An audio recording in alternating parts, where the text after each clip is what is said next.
आप सभी को गोपिका सखी का प्यार भरा राधे राधे। दोस्तों, आज एक बहुत ही अजीब कहानी मैं आपके सामने रख रही हूँ।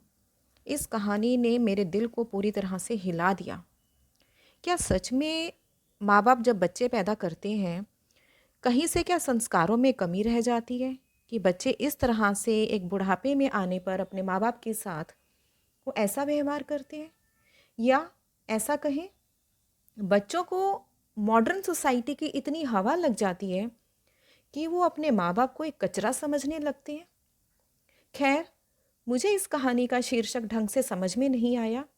फिर भी मैंने इस कहानी को अपना घर एक नाम दिया। आप इस कहानी को सुनिए। आपको इस कहानी के अनुसार उचित शीर्षक क्या होना चाहिए, वो आप अवश्य नीचे कमेंट बॉक्स में लिखें। एक बात और, अगर आपने अभी तक इस चैनल को सब्सक्राइब नहीं किया है तो प्लीज़ आप इस चैनल को सब्सक्राइब कीजिए। अपने मिलने वालों को इसे शेयर कीजिए। कमेंट अवश्य कीजिए कि आपको ये कहानियाँ कैसी लग रही हैं।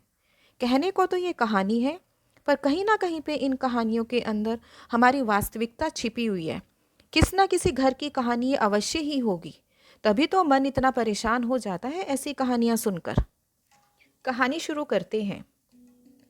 पत्नी के अंतिम संस्कार व 13वीं के बाद रिटायर्ड पोस्टमैन मनोहर गांव छोड़कर मुंबई अपने पुत्र सुनील के बड़े से मकान में आए हुए हैं। सुनील बहुत मनुहार के बाद यहाँ ला पाया है। यद्यपि वह पहले भी कई बार प्रयास कर चुका था, किंतु अम्मा ही बाबूजी को यह कहकर रोक देती थी, कहाँ वहाँ बेटे बहू की जिंदगी में दखल देने चलेंगे। यही ठीक है, सारी जिंदगी यही गुजरी है और जो बची खुची जिंदगी है वो भी यहीं रहकर काट ही लेंगे। ठीक है ना। बस बाबूजी की इच्छा मर जाती। पर इस बार कोई साक्षात अवरोध नहीं था और पत्नी की स्मृतियों में बेटे के स्नेह से अधिक ताकत नहीं थी। इसलिए मनोहर बंबई आ ही गए। सुनील एक बड़ी कंस्ट्रक्शन कंपनी में इंजीनियर है। उसने आलीशान घर व गाड़ी ले रखी है। घर में घुसते ही मनोहर ठिठक कर रुक गए। गुदगुदी मैट पर पैर रखे ही नहीं जा रहे थे। दरवाजे पर उन्हें रुका देखकर सुनील बोला, आइए बाबूजी, अंदर आइए, रुक क्यों गए? बेटा, मेरे गंदे पैरों से यह कालीन गंदी तो नहीं हो जाएगी? अरे बाबूजी, आप उसकी चिंता ना करें।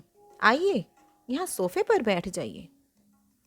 सहमे हुए कदमों में चलते हुए मनोहर जैसे ही सोफे पर बैठे तो उनकी चीख निकल गई, अरे मैं मर गया, अरे मर गया। उनके बैठते ही नरम और गुदगुदा सोफे की गद्दी अंदर घस गई थी। इससे मनोहर चिहुक कर चीख पड़े थे। चाय पीने के बाद सुनील ने मनोहर से कहा, बाबूजी आइए, आपको घर दिखा दूं अपना। अरे हाँ बेटा, हाँ चलो। बाबूजी, यह है लॉबी जहाँ हम चाय पी रहे थे। यहाँ पर कोई भी अतिथि आता है तो चाय नाश्ता और गपशप होती है। यह डाइनिंग हॉल है, यहाँ हम लोग खाना खाते हैं। बाबूजी, यह रसोई है और इसी से जुड़ा हुआ यह भंडार घर है। यहाँ रसोई से संबंधित सामग्री रखी जाती है। और बाबूजी, यह बच्चों का कमरा है। तो बच्चे क्या अपने माँ बाप के साथ नहीं रहते? अरे बाबूजी, यह शहर है और शहरों में भी मुंबई शहर।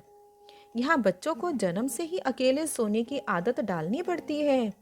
माँ तो बस समय समय पर उन्हें दूध पिला देती है और उसके शेष कार्य आया ही किया करती है।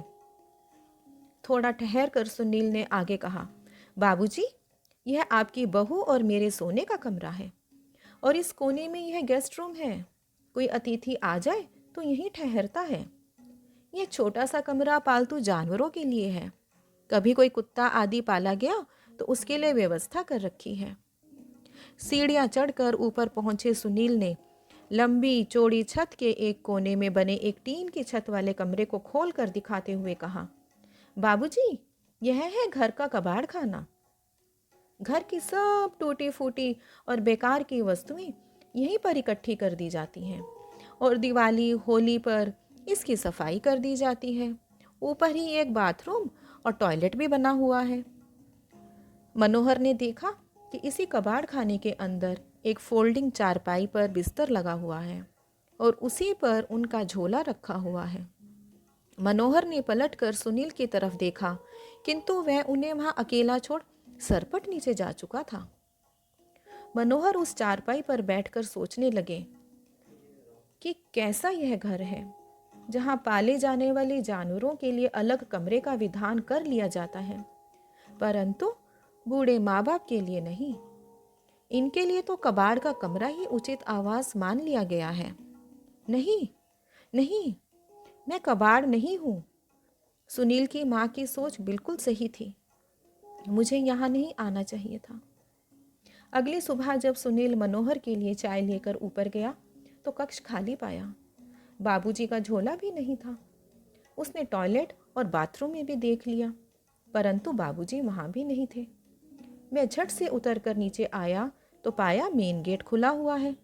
उधर मनोहर टिकट लेकर गांव वापसी के लिए सवेरे वाली गाड़ी से जा चुके थे।